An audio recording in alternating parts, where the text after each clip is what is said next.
আমাদের মেজর সমস্যা যে আমরা ইংরেজি শিখবো শিখবো করি কিন্তু শুরু করতে পারি না। এর মূল কারণগুলো কি এবং কিভাবে আমাদের ইংরেজি শেখার হ্যাবিট তৈরি করতে পারি সেগুলো নিয়ে আলোচনা করব।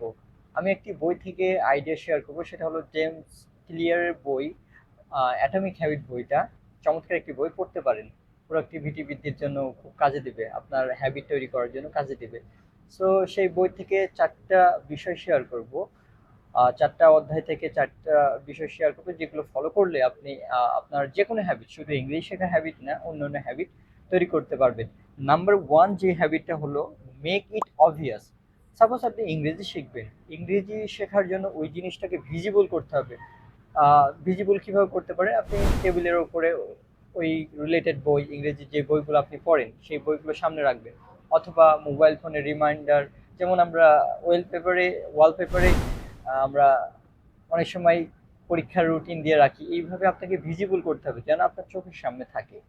তাহলে ওই জিনিসটা আপনি হ্যাবিটে পরিণত করতে পারবেন। তো আপনার ইংরেজি শেখার বইগুলো হতে পারে, ভিডিও যেগুলো দেখেন সেগুলো সবসময় আপনার মোবাইলের সামনে রাখতে পারেন, মানে যেই জিনিসটা আপনার জন্য ইজি হবে সেই জিনিসটা আপনি করতে হবে ভিজিবল রাখার জন্য। দ্বিতীয়ত যেটা হলো মেক ইট অ্যাট্রাকটিভ। অ্যাট্রাকটিভ বলতে আপনি জিনিসটা যদি এঙ্গেজিং না করেন তাহলে কিন্তু আপনার ওই জিনিসটা ভালো লাগবে না। সাপোজ আপনি এমন একটা বোরিং টপিক আপনি চুজ করলেন যেগুলো আপনার পছন্দ না, ইংরেজি শেখার ক্ষেত্রে ভালো লাগবে না।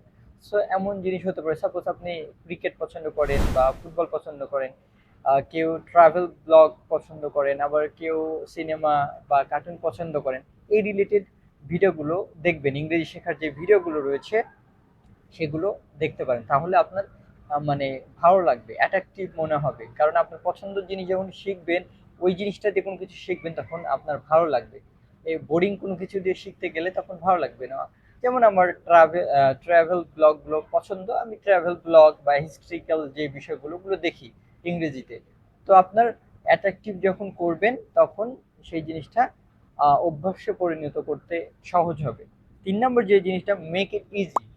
আমরা সবসময় সবকিছু কঠিন করে ফেলি, কেমন যে আমরা একসাথে বলি যে আমি ইংরেজি আমাকে শিখিয়ে ফেলতে হবে ইংরেজি, তারপরে একদিনে আপনি 4-5 ঘন্টা পড়ে ফেললেন, এই জিনিসটা করা যাবে না। আপনাকে প্রত্যেকটা জিনিস সহজ করতে হবে। আপনি ইংরেজি শিখবেন সাপোজ 3 মাস সময়, এটাকে আপনি প্রতিদিন কতটুকু শেখা প্রয়োজন, প্রতিদিন মানে স্টেপ বাই স্টেপ, ধাপে ধাপে, ছোট ছোট ভাগে ভাগ করবেন। একদিনে আপনি মানে ইংরেজি শিখে ফেলবেন এমন, বা আপনি একদিনে সব পড়বেন, 2 দিন পরে আবার করলেন না, এভাবে করলে হবে না। আপনি অল্প করেন কিন্তু নিয়মিত সেটা বজায় রাখেন। মেক ইট ইজি মানে কি, সেই জিনিসটাকে আপনি ছোট ছোট ভাগ করে নিলে আপনার ইজি হয়ে যাবে। কারণ যখন ছোট ছোট স্টেপগুলো আপনি পূরণ করবেন তখন আস্তে আস্তে সেই স্টেপগুলো একসময় বড় আকারে ফলাফল দিবে। So make it easy.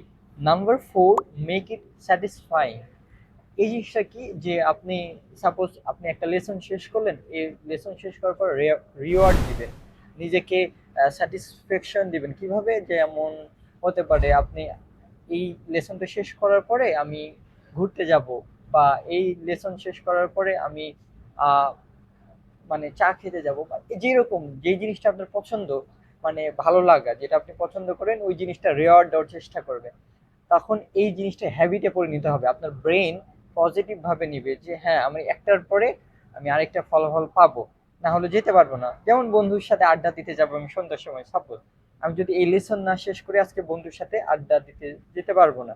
ছোটবেলার কথা মনে করে দেখেন যে আমাদের বাবা মা বলতো, তুই যদি এই লেসনটা শেষ করতে পারিস বা পড়াটা শেষ করতে পারিস, তোকে ঘুরতে নিয়ে যাব বা চকলেট দেবো বা সামথিং।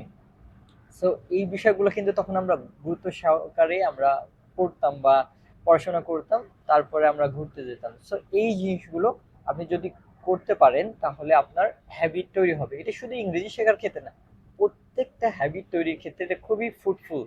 সো এখন থেকে আপনি এই পদ্ধতিটা ফলো করবেন হ্যাবিট তৈরি করার ক্ষেত্রে। আমাদের সকলেরই সমস্যা, প্রোক্রাস্টিনেশন চলে আসে, 2 দিন করলে 3 দিনের পরে আর আমরা ওই কাজটা কন্টিনিউ করতে পারি না। এই মেথডগুলো বা টেকনিকগুলো যদি ফলো করতে পারেন তাহলে আপনার হ্যাবিট সহজে আপনি বিল্ড করতে পারবেন। Thank you.